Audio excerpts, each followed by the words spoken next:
Donc Amorce, c'est l'association nationale des collectivités, des associations et des entreprises pour la transition énergétique et l'économie circulaire. Nous représentons la plupart des collectivités territoriales impliquées dans les politiques énergétiques territoriales, que ce soit en matière de développement des énergies renouvelables, de maîtrise de l'énergie, de rénovation énergétique ou encore de distribution d'énergie. Notre mission est double. D'une part, nous accompagnons les élus locaux et les décideurs dans leurs projets, sur le plan économique, sur le plan fiscal, sur le plan technique, sur le plan environnemental. Puis d'autre part, nous représentons les collectivités territoriales dans l'ensemble des débats nationaux mais aussi européens, par exemple lors de l'élaboration d'une loi comme la loi Grenelle ou la loi de transition énergétique.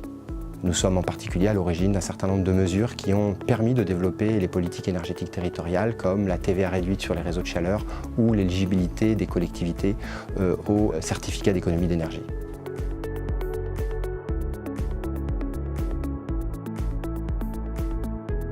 Le service public de la performance énergétique de l'habitat a été créé en 2013 et renforcé par la loi de transition énergétique qui a consolidé le rôle des plateformes territoriales de la rénovation énergétique dans la mise en œuvre de ce service public. Nécessairement, ça pose des questions de modèle économique et juridique pour la mise en œuvre de ce service public.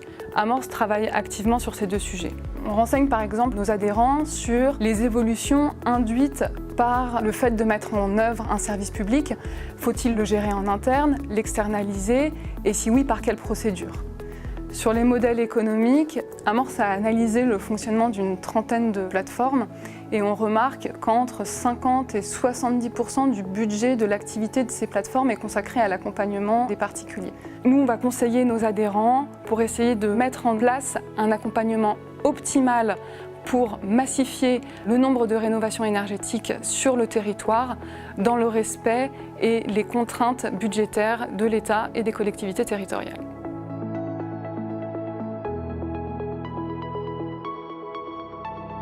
Le nouveau président de la République s'est donné comme objectif d'éradiquer les passoires thermiques d'ici la fin de son mandat. C'est un défi monumental. Aujourd'hui, près d'une personne sur 5 en France souffre de précarité énergétique. L'objectif aujourd'hui, c'est de massifier cette rénovation chez les plus pauvres. Or, les 4 obstacles auxquels on doit faire face, c'est d'une part l'identification de ces foyers modestes chez qui il va falloir faire des diagnostics. Le deuxième objectif, c'est effectivement de généraliser des diagnostics de performance énergétique pour nous assurer qu'on peut intervenir en termes de rénovation.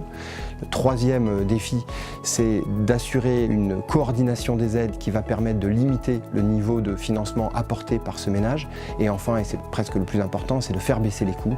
On ne peut pas espérer généraliser la rénovation énergétique chez les plus pauvres avec des coûts de 20 à 30 000 €, quitte à ce que l'on baisse un tout petit peu le niveau de performance attendu. L'objectif, c'est bien la division par 3 ou par 4 de la consommation d'énergie d'un logement et non pas systématiquement d'espérer faire un bâtiment à énergie positive.